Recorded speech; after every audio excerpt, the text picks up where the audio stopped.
نحمده ونصلي ونسلم على رسوله الكريم أما بعد فأعوذ بالله من الشيطان الرجيم بسم الله الرحمن الرحيم ألم تر أنا أرسلنا الشياطين على الكافرين تؤزهم أزا فلا تعجل عليهم إنما نعد لهم عدا يوم نحشر المتقين إلى الرحمن وفدا ونسوق المجرمين إلى جهنم وردا لا يملكون الشفاعة إلا من اتخذ عند الرحمن عهدا صدق الله العظيم.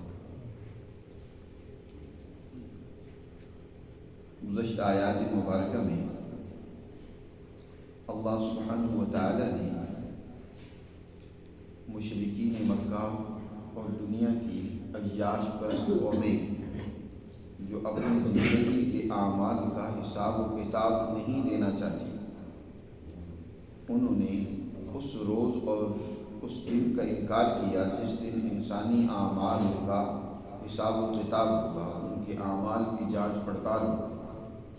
اور اس حوالے سے انہوں نے عجیب و غریب اعتراضات کیے کہ کیسے انسان جب اس کی ہڈیاں بوسیدہ ہو گئی، کیسے جب انسان بالکل فنا ہو گیا، ختم ہو گیا، تو یہ دوبارہ زندہ کیا جائے گا. اذا ما مت لسوف اخرج حیا، کیا جب ہم مر جائیں گے اور دوبارہ ہم نکال کر قبروں سے زندہ کیے جائیں گے؟ یہ بات سمجھ ہی نہیں آتی. تو اللہ نے گزشتہ آیات میں اس کا بڑا ہی مدلل اور تفصیلی جواب دیا ہے کہ اللہ کی قدرت کے مقابلے میں پہلے تو یہ بات کوئی مشکل ہی نہیں ہے. جس ذات نے تمہیں ابتدا اور پہلی مرتبہ پیدا کیا ہے، تو کیا اب دوبارہ تمہارا اعادہ اور لوٹانا اس کے لیے مشکل ہو گیا؟ کسی بھی چیز کا پہلی دفعہ وجود وہ مشکل ہو سکتا ہے عام انسانوں کے اعتبار سے، اللہ کے لیے وہ بھی مشکل نہیں تھا. لیکن یہ تم جانتے ہو کہ جب ایک پروڈکٹ پہلی دفعہ تیار ہو جائے تو اب اس جیسی دوبارہ تیار کرنا تو مشکل نہیں رہتا. اللہ کے لیے نہ پہلے کوئی مشکل تھا، نہ اب دوبارہ تمہارا بنانا اور زندہ کرنا کوئی مشکل ہے. اصل بات یہ ہے کہ یہ لوگ دنیا میں شیطانوں کے ہاتھوں کھلونا بنے ہیں. یہ اپنی زندگی کو درست کرنا نہیں چاہتے، حساب و کتاب کو سامنے رکھ کر زندگی گزارنا نہیں چاہتے. ان کے اوپر شیطان مسلط ہے اور وہ ان کو اس طرح کے سوالات و جوابات میں اکسا رہے ہیں، اس طرح کی ذہنوں اور اس طرح کی انکار کی طرف لے کر جا رہے ہیں. قرآن نے فرمایا الم تر انا ارسلنا الشیاطین علی الکافرین تؤزهم ازا، کیا آپ نے دیکھا کہ بے شک ہم نے شیطانوں کو کافروں کے اوپر مسلط کر دیا ہے، اور وہ تؤزهم ازا، وہ شیطان ان کو کیا کر رہے ہیں؟ ایسے گمراہ کن خیالات، تصورات و عقائد کو ابھار کے اکساتے رہتے ہیں. فلا تعجل علیہم انما نعد لهم عدا.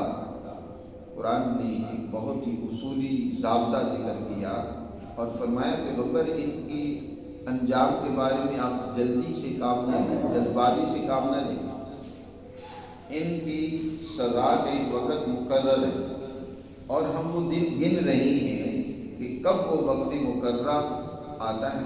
جب وہ وقت مقررہ آئے گا تو یقیناً اس وقت دنیا میں بھی ان کے اعمال کا محاسبہ ہوگا اور ان کو وہ سزا ملے گی. اللہ نے قوموں کے لیے ان کے عروج ہو، ان کا زوال ہو، ان کی آبادی ہو، ان کی بربادی ہو، جیسے قوموں کے لیے ایسے افراد کے لیے ایک وقت طے کیا ہے، اس کی ایک مقدار مقرر کی ہے. کامیابی کے لیے بھی ایک عمل کی مقدار ہوتی ہے. اس درجے کا جب عمل کوئی قوم اختیار کر لیتی ہے تو اللہ کی طرف سے یقیناً کامیابی کی صورت میں نتیجہ سامنے آ جاتا ہے. اور ناکامی اور بربادی کے لیے بھی اللہ نے ایک حد مقرر کی ہے کہ اس حد تک جب کسی قوم کا عمل تباہی و بربادی کے حوالے سے پہنچ جاتا ہے تو اللہ کی طرف سے سزا کا کوڑا ان پر برستا ہے اور وہ یقیناً سزا سے دوچار ہوتے ہیں۔ یہ بالکل ایسے ہی جیسے اٹیک انسان کو یکدم سے نہیں ہوتا، بلکہ اس کے امراض جمع ہو رہے ہوتے ہیں، اس کے والز بند ہو رہے ہوتے ہیں، اس کی شریانوں میں کولیسٹرول جمع ہو رہا ہوتا ہے۔ بندش آہستہ آہستہ بڑھتے بڑھتے جب اس حد کو پہنچ جاتی ہے کہ اب اس کے لیے اٹیک ہونا ہے تو اٹیک ہو جاتا ہے۔ اچانک نہیں ہوتا۔ کوئی بھی بیماری مہلک اگر ہلاک کرنے والی انسان کو لاحق ہوتی ہے تو یکدم سے نہیں ہوتی، اور یہی تو غلط طریقہ علاج ہمارے یہاں پھیل گیا ہے کہ ہم چاہتے ہیں کہ بس ایک دو خوراکوں سے یکدم بیماری ختم ہو جائے۔ نہ یکدم کوئی بیماری ختم ہوتی ہے، نہ یکدم بیماری آتی ہے۔ آنے میں بھی اس کا ایک وقت ہوتا ہے۔ آہستہ آہستہ انسان غافل ہوتا ہے، اس کی فکر نہیں کرتا، اور وہ بیماری بڑھتے بڑھتے اس کینسر کی اس حد کو پہنچ جاتی ہے جو اس کے لیے تباہی و بربادی کا باعث ہوتی ہے۔ اب اسے خبر ہوتی ہو مجھے تو کینسر ہو گیا، مجھے تو فلاں مہلک بیماری ہوگی، حالانکہ وہ اب نہیں ہوئی، اس کا آغاز بہت پہلے سے شروع ہو چکا تھا۔ اب اس کی وہ مطلوبہ مقدار گنی جا رہی تھی کہ وہ وقت کب آتا ہے کہ اب اس بدن پر ہلاکت واقع ہے۔ اسی طرح قوموں پر بھی ہلاکت آتی ہے، تباہی آتی ہے۔ جیسے افراد تباہ ہوتے ہیں، ان پر بیماریاں حملہ آور ہوتی ہیں اور وہ ان کی جان لیوا ثابت ہوتی ہے، اسی طرح قوموں کے لیے بھی۔ اور اللہ نے اسی کو یہاں ذکر فرمایا کہ اے پیغمبر، آپ کو ان کافروں کے حوالے سے جلدی کرنے کی ضرورت نہیں ہے۔ انما نعد لهم عدا، ہم ان کی اس سزا کے دن گن رہے ہیں جو ان کے لیے وہ دن اللہ نے طے کیے ہیں نا کہ اتنی مقدار جب عمل کی ہو جائے گی تو پھر ان کو سزا ملے گی، وہ ہم دن گن رہے ہیں کہ اعمال گن رہے ہیں دنیا میں اور پھر کل قیامت کے دن۔ فرمایا یوم نحشر المتقین الی الرحمن وفدا، کہ جنہوں نے دنیا میں تقوی کو بنیاد بنا کر اعمال کی، عدل و انصاف کیا، دنیا میں اچھی کردار ادا کیا، ایسے لوگوں کو کل رحمان اپنی حضور جب جمع کرے گا بڑے اعزاز کے ساتھ، عزت کے ساتھ وہ اللہ کے حضور پیش کیے جائیں گے۔ وفدہ، وفد کہتے ہیں اس جماعت کو جو کسی شہنشاہ، کسی حکمران، کسی بڑی طاقت و قوت کے حضور عزت کے ساتھ پیش ہو۔ جی کہتے ہیں نا کہ فلاں ملک سے ایک وفد آیا ہوا ہے، وہ وفد قابل احترام و اعزاز ہوتا ہے۔ تو اللہ کے حضور یہ متقین کی جماعت اس شہنشاہ مطلق کے حضور پیش ہوگی بڑی عزت کے ساتھ، رحمان بھی ان کی عزت کرے گا۔ وفدہ، متقین تو اللہ کے حضور اس طرح پیش ہوگی۔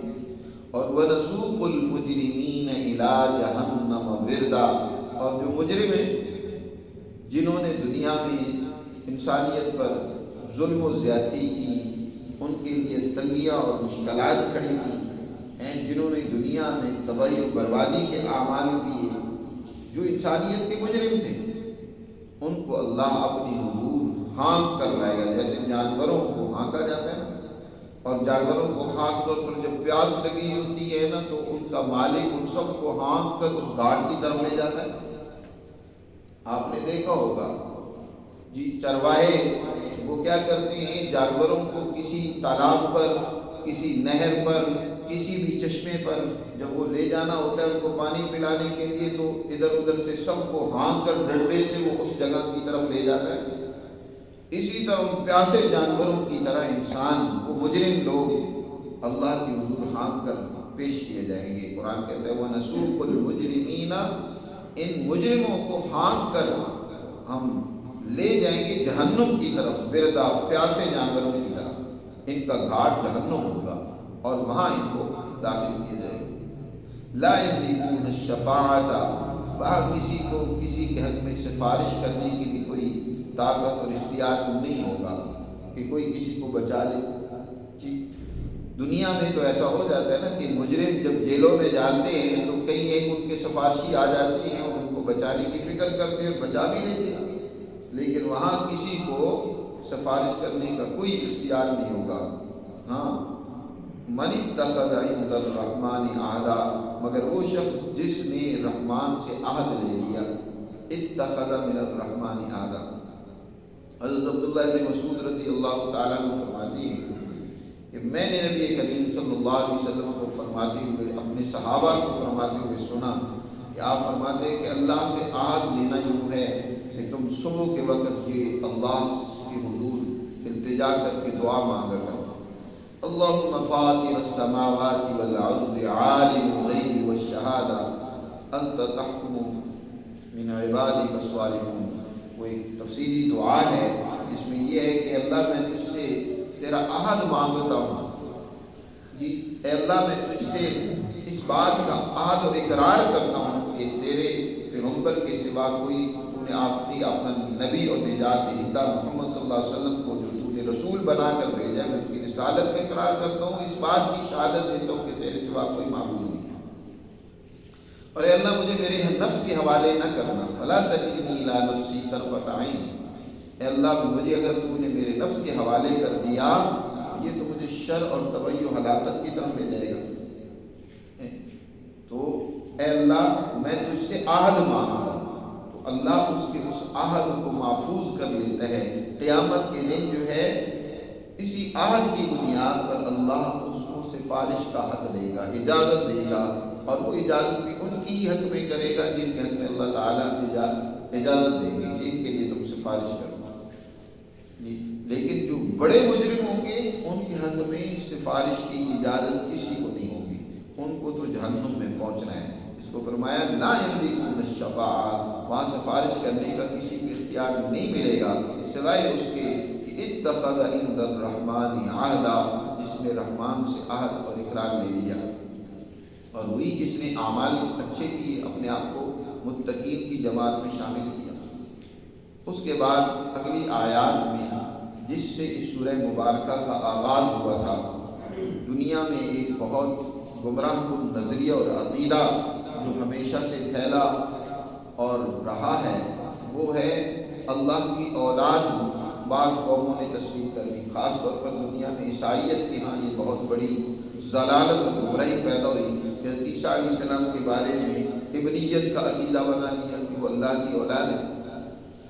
اور انہوں نے انسانی اعمال، اللہ میاں نے انسانی اعمال، غلط اعمال کی بنیاد پر انہیں معاف کرنے کے لیے، بخشنے کے لیے اپنے بیٹے کا کفارہ دیا، انہیں قربان کر دیا. اس طرح کے غلط نظریات کی بنیاد پر دنیا میں ظلم، فساد اور بدامنی پھیلی ہے. یاد رکھو شرک ظلم کی بنیاد ہے، توحید انسانیت کی وحدت کی بنیاد ہے. اس لیے قرآن نے جو سب سے زیادہ جس نظریے اور عقیدے کو پرزور طریقے سے بیان کیا وہ ہے توحید کا نظریہ، اور اس کے مقابلے میں جس کی سخت مذمت کی ہے، جس کا انکار کیا ہے، وہ ہے شرک. تو عیسائیت میں بہت زیادہ شرک پھیلا، اس طرح دیگر مذاہب اور قوموں میں بھی، یہودیت میں بھی، دوسروں میں بھی. تو قرآن نے یہاں بڑی تفصیل کے ساتھ آخر میں بہت ہی جامع اور عمدہ الفاظ میں اس کو بیان کیا ہے. اس پر انشاءاللہ آئندہ درس میں بات کریں گے. اللہ ہمیں سمجھ نصیب